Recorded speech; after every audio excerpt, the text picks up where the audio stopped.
Let's synchronize. 7 bold predictions about the rest of the NBA season. Others have been flat-out disappointing, while injuries have been a huge problem across the association. In the Western Conference, it looks like the Golden State Warriors, Houston Rockets and San Antonio Spurs are the top contenders. In the East, the Boston Celtics, Cleveland Cavaliers and Toronto Raptors seem like they're light years ahead of the rest of the field. But, as seen every year, nothing ever seems to go as planned. New storylines emerge as every season rolls along. Crazy individual and team performances are highlighted. Unfortunate injuries ruin the potential of certain squads. Here are 7 bold predictions about the rest of the regular season. The Golden State Warriors will break a long-standing free throw record. The 1988–1989 Boston Celtics hold the NBA record for best team free throw percentage over the course of a season when they knocked down 83.2% of their chances from the charity stripe.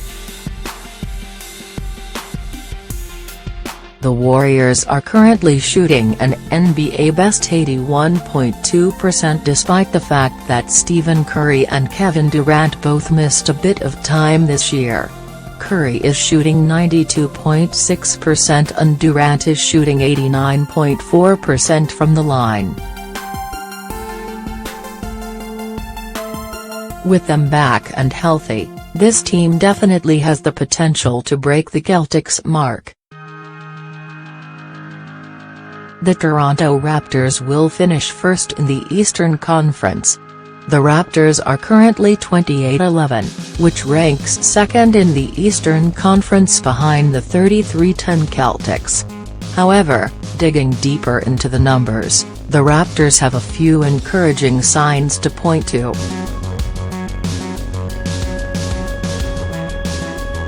They hold the East's best home record at 14-2. They also lead the conference in plus-minus at +7.7.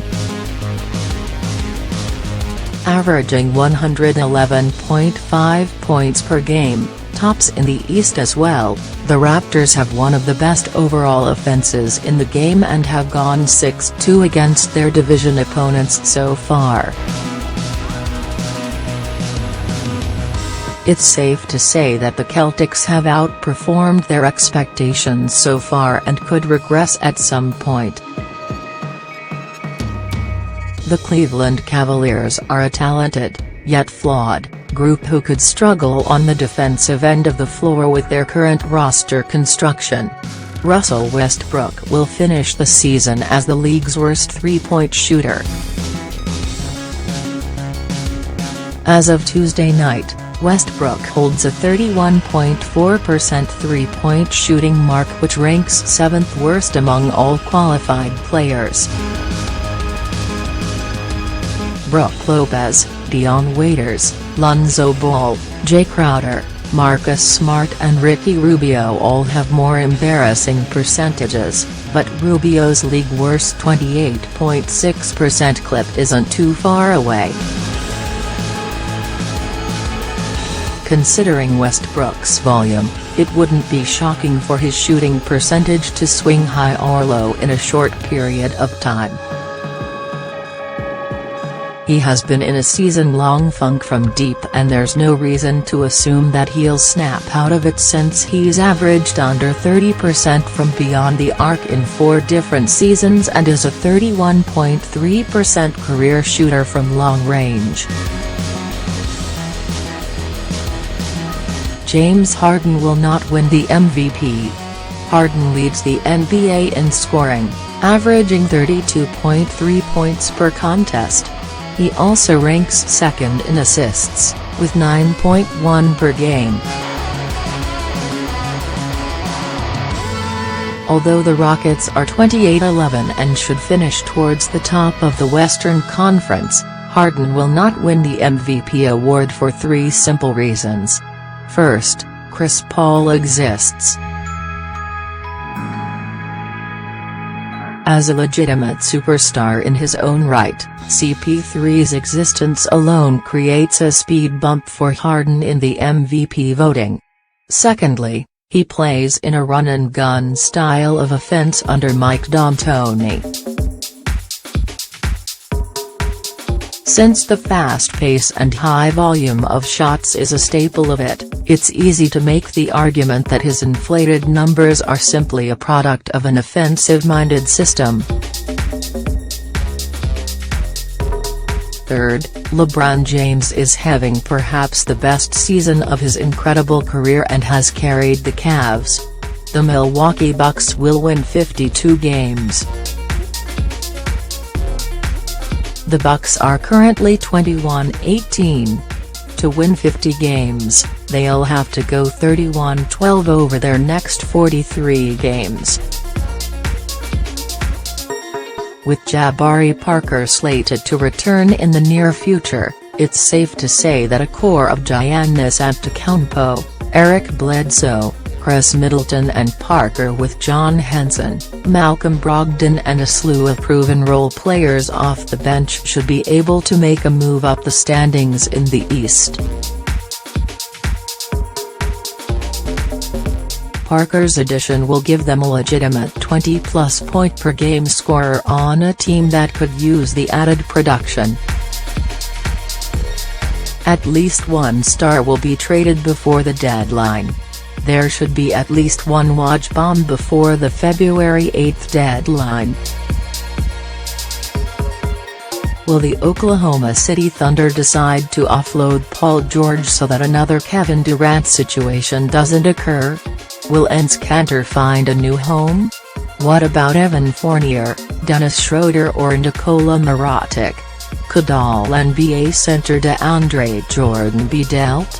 What about DeMarcus Cousins if he makes it clear that he won't sign an extension with the New Orleans Pelicans? Could Marc Gasol or Mike Conley be wearing a new uniform soon? On February 9, the entire league could look a lot different than it does right now.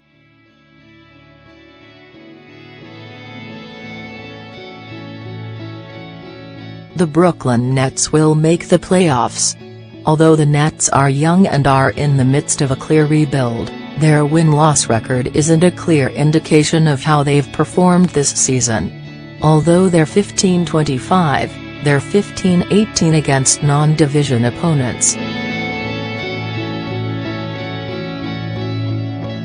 They've beaten some future playoff-bound clubs and have pushed others to the brink in the fourth quarter. Brooklyn has also been banged up. After losing Jeremy Lin for the season, D'Angelo Russell has missed substantial time while recovering from knee surgery. Slated to return soon, Russell will likely join Spencer Dinwiddie in the starting backcourt. Dinwiddie is in the midst of a breakout season. Youngsters Karis LeVert and Rondae Hollis-Jefferson have shown massive improvements this season while Jahlil Okafor and Jarrett Allen seemingly have the ability to turn the corner and produce in the front court. Since Brooklyn plays at a breakneck pace and coach Kenny Atkinson has a ridiculously deep rotation, they might have a leg up when it comes to their energy level as the season progresses. Not a single player averages 30 minutes per game for the Nets right now. They'd undoubtedly have to put a win streak together, but they will have the potential to do so when Russell returns.